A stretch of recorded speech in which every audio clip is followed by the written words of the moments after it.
अभय कुमार को लगा कि ऐसी सावक साविका बहन तो हमारे सच्चे साधर्मिक है।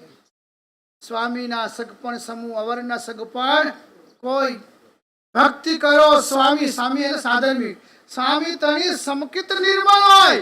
प्रभु के मुख से कानों से सुना था कि साधर्मिक की तो भक्ति करनी चाहिए। तो उसने बोला हमारे घर पर मैं तो रोज एकासना करती हूँ, आंबिल करती हूँ, कि छुट्टा नहीं है मेरे को। ओहो, एकासना आंबिल चाले। वापिस बोला कि आप एकासना करने पधारो। भाई या ये द्रव्य बंद है, वो द्रव्य बंद है, वो बंद है, खाली दो ही द्रव्य। अभय कुमार के दिल में तो और उसके प्रति। फिर उसने बोला हमारे घर पर भी आप पगले करो और लाभ दो हमको भी। अभय कुमार बाकी तो बुद्धिशाली थे, पर जहाँ देव की बात आवे, गुरु की बात आवे, तो वहाँ आस्था कुदरती ही अपनी बनती है। वहाँ विश्वास अपन को देव गुरु प्रत्यय तो आता ही नहीं है, धर्म प्रत्यय आता ही नहीं है।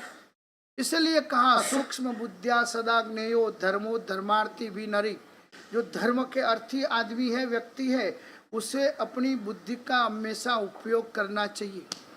हाँ, मैं कई धर्म के नाम से ठगा तो नहीं जा रहा हूँ, कई धर्म से नाम से राग द्वेष तो मेरे जीवन में नहीं आ रहे, कई धर्म के नाम से मैं कोर्ट कचहरी तो नहीं जा रहा हूँ।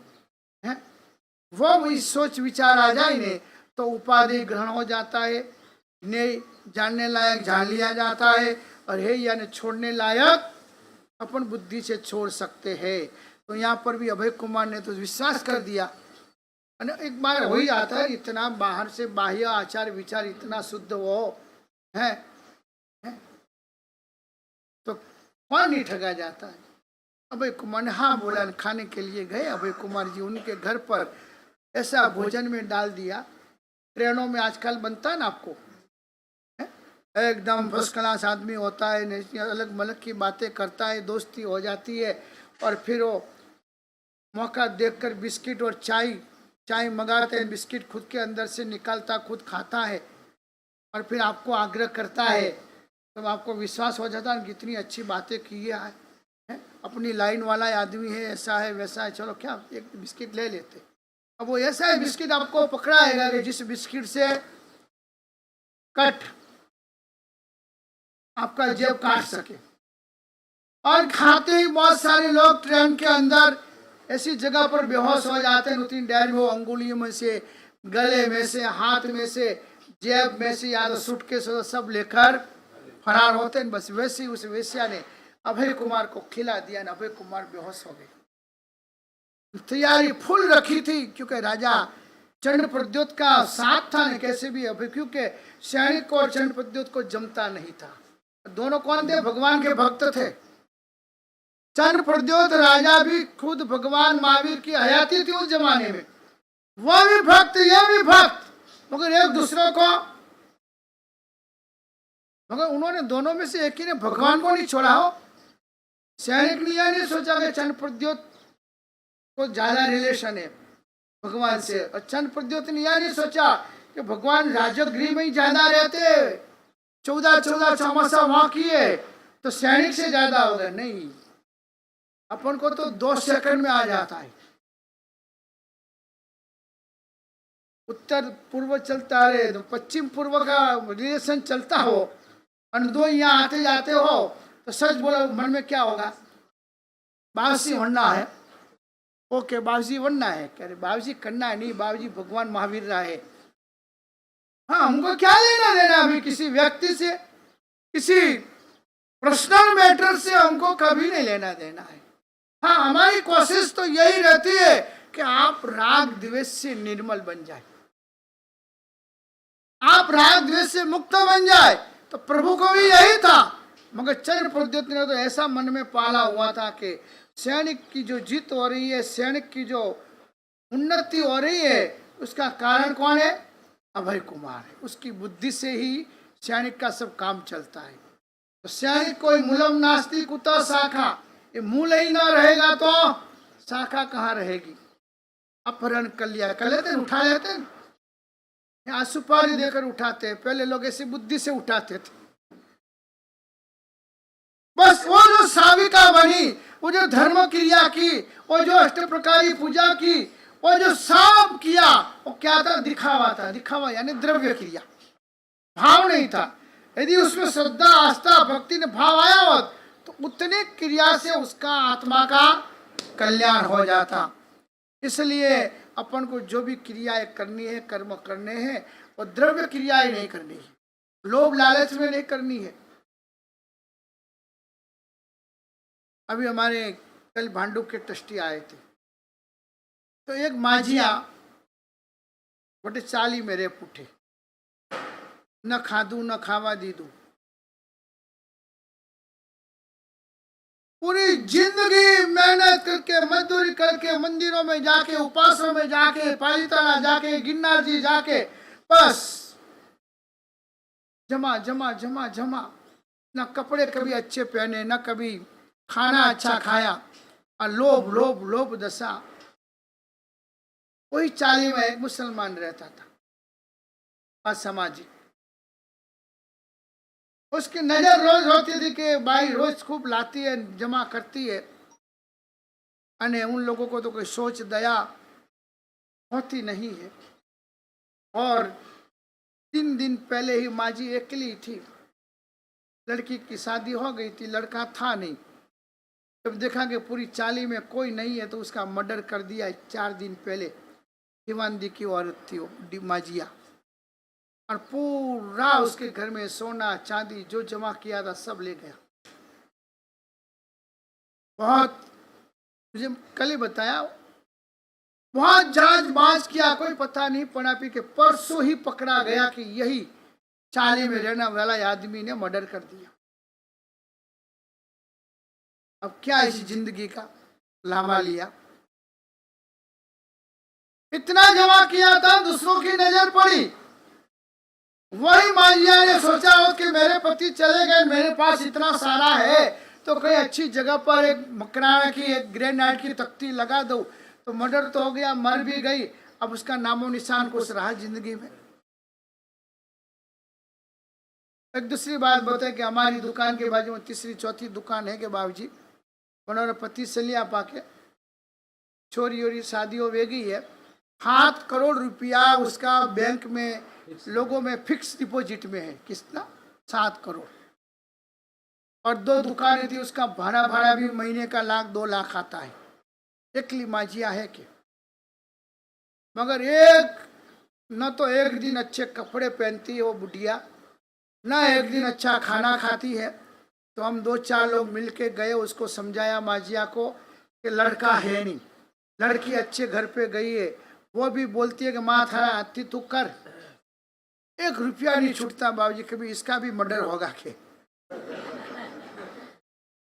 अमुक एरिया में सुरक्षितता बिल्कुल नहीं है। अरे अच्छी जगहों में पर सुरक्षण नहीं है, तो अमुक जगह में तो कहां से सुरक्षण रहेगा?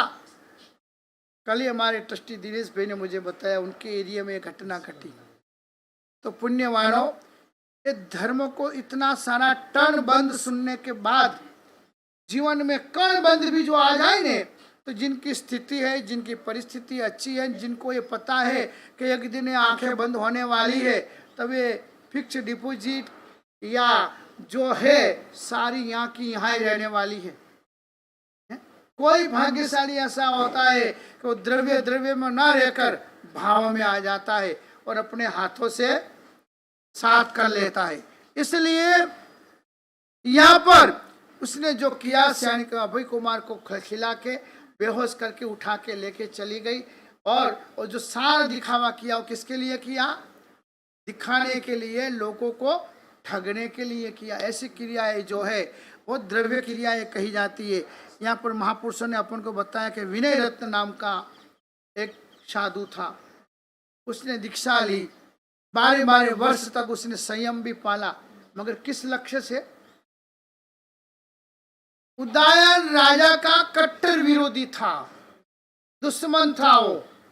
ऐसे उदयन राजा को पहुंच पाता नहीं था, पकड़ सकता नहीं था, उसका मुकाबला कर सकता नहीं था। मगर आचार्य भगवंत का उदयन राजा बड़ा भक्त था, उनके पास दीक्षा लिया कि ये रास्ता ठीक है, महाराज को डायरेक्ट कांटेक्ट है, और चौदस वगैरह बड़े पर्व के दिनों में आचार्य भगवान उदयन राजा के महल में जाते थे उनको पोषित कराने के लिए। हैं?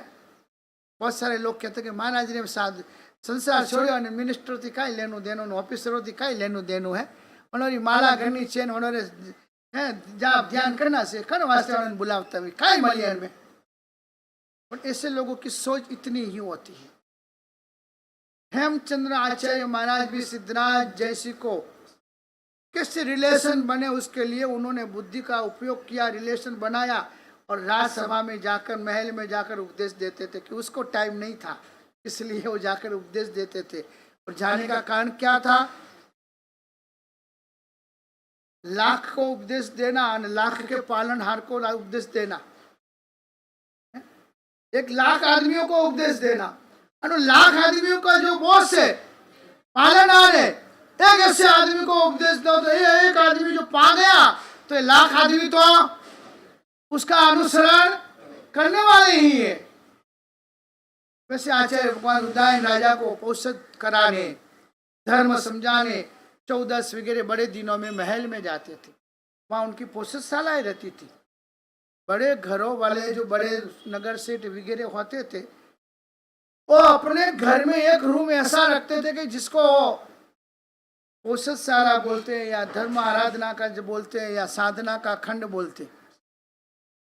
आजकल आपके घरों में सब रूम होते हैं मगर आराधना का रूम होता है, भक्ति का रूम होता है, थिएटर बना लेते हैं घर में हो आजकल। हाँ मैं तो पगले अभी बंद किया क्यों मेरा पाँव दुख रहा है इसलिए, बाकी मैं बहुत दादरा चढ़ता पहले। डुप्लेक्स ने डुप्लेक्स क्या बोलते डुप्लेक्स, हाँ आज ही इसमें पूरा थिएटर अपन को कहीं बाहर देखने जाने की जानो नहीं, मैंने क्या देखने जाने की, गंदगी भी घर में भर दी। पहले तो आदमी शरीर की गंदगी डालने के लिए डब्बा लेकर गांव बाहर जाता और हमें तो घर में खाए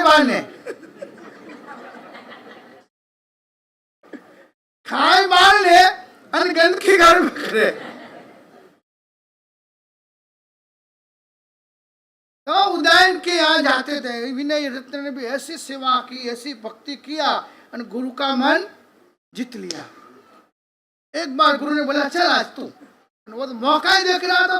12 साल निकाल दिए थे और 12 साल में क्रियाएं, आराधनाएं, साधनाएं, आमेल, उपवास सब अच्छे किए तो गुरु की नजरों में आया ना।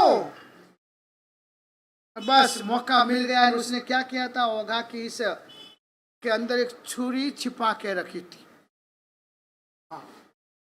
गए रात को वहां पोषद ले आया, पोषद किया उदयन राजर्षि ने। गुरुदेव ने धर्म वगैरह की बहुत सुंदर बातें भी समझाई, फिर समझाना करके सोए। पोषद लिया था तो वो भी वहीं सोए, महल गए नहीं। और मौका देखकर रात को उठा विनय रत्न छड़ी जो छुपा के रखी थी साथ में निकाल कर राजा का क्या कर दिया, गला काट दिया और भग गया। बुंडी बुंडी लेके जाने का मौका मिलता है ना बाहर, और लेके निकला। समझे कि भी तो रोज आते महाराज की शिष्य बाहर आते ही जाते, फरार हो गया। वो खून बहता जहाँ आचार्य भगवान सोए हुए थे ने वहां खून का रेला आया, गर्म लगा, उठे देखे तो राजा का धड़ से अलग खून बह रहा है। आचार्य भगवान ने सोचा सुबह होते ही जैन धर्म की भयंकर निंदा होगी। देखो ये साधुओं के संग में आए, प्राण घुमाया, ये साधुओं ने ऐसा काम किया, राजा को मार दिया। और सोच लगा कि इसका क्या रास्ता। ये तो नहीं बोलूंगा कि भग गया वो करके गया, अरे वो करके गया, तुमने किया क्या, उसका प्रूफ है। उसी शरीर को लेकर खुद की भी गर्दन काट दी। आचार्य भगवंत ने धर्म की निंदा न हो, मेरे शासन की निंदा न हो, उसलिए आचार्य भगवंत ने खुद की भी गर्दन काट दी। धर्म की प्रशंसा होवे, धर्म का फैलावा होवे, धर्म की निंदा न होवे, इतना भयंकर कोटि का ध्यान रखते थे महापुरुष। और अपन तो चौरे ने चौटे कभी किसी पेपर में कोई महाराज साहब का कुछ आया हो, उस दिन 10 कॉपी खरीदेंगे हो, रोज तो एक ही लेते हो, और बहुत सी बार तो दूसरी की दुकान में जाकर पढ़कर आ जाते हो। पर यदि कुछ मंदिर का या कुछ ट्रस्टी का या कुछ महाराज साहब का कुछ पेपर में आया हो, उस दिन तो बहुत सारे लोग, अच्छे लोग, उनको अच्छे बोले जाते, 10 कॉपी खरीदेंगे, बगल में लेके घूमेंगे 10 बार गली, जो भी कैसे हो, ठीक हो क्या, कहीं नवाज नहीं तो कुछ नहीं, तो लो पढ़ो जो। कितनी धर्म प्रभावना करे हैं, इतनी धर्म प्रभावना करने वाले भी लोग हैं। अच्छी भाषा में बोल रहा हूं, नहीं, कभी नहीं करना। धर्म की निंदा होने ऐसी जगह बैठना नहीं। धर्म की निंदा जो करते हो ऐसे लोगों का साथ संपर्क करना नहीं। जिन्हें निंदा और कुथली करने की आदत पड़ी हो ऐसे लोगों से तो हमेशा दूर रहना, क्योंकि हो सके तो अपन खुद अच्छी धर्म प्रभावना करे, मगर पेपर लेकर कटिंगे लेकर घूमते रहे, जो मिले उसको दिखाते रहे, तो उससे सामने वाले की श्रद्धा क्या होगी, टूट जाएगी। हाँ, अपन धर्म ना कर सके तो कुछ नहीं, मगर अपने निमित्त कोई अधर्म नहीं पाना चाहिए, धर्म से अलग नहीं होना चाहिए। इतना कर्तव्य और कर्म अपन सीखना, तब आप समझना कि हमारा धर्म हमारे हृदय में है। आचार्य भगवंत ने कर्म तो किया था शिष्य ने, मगर खुद के ऊपर लेकर खुद का भी बलिदान दे दिया। क्यों? कि कल मैं अकेला जिंदा रहूंगा, राजा मर गया है, अब मैं शिष्य लेके आया तक नहीं आया था, खाली महाराजा जानते हैं, दुनिया थोड़ी जानती है, तो अपना खुद का भी बलिदान दे दिया। कभी कभार कोई ऐसी घटना घटे ने तो अपन गंभीरता लाकर उसका सॉल्व करने की कोशिश करना, मगर ये पेपरबाजी, पैम्पलेटबाजी या अपने स्वार्थ के लिए धर्म का काम नहीं बने, समाज का भवन नहीं बने, समाज की संपत्ति नहीं बने, ऐसा काम कभी नहीं करना चाहिए। उससे कर्म बंधन होते, कर्म कभी न कभी जीवन में उदय आता ही है।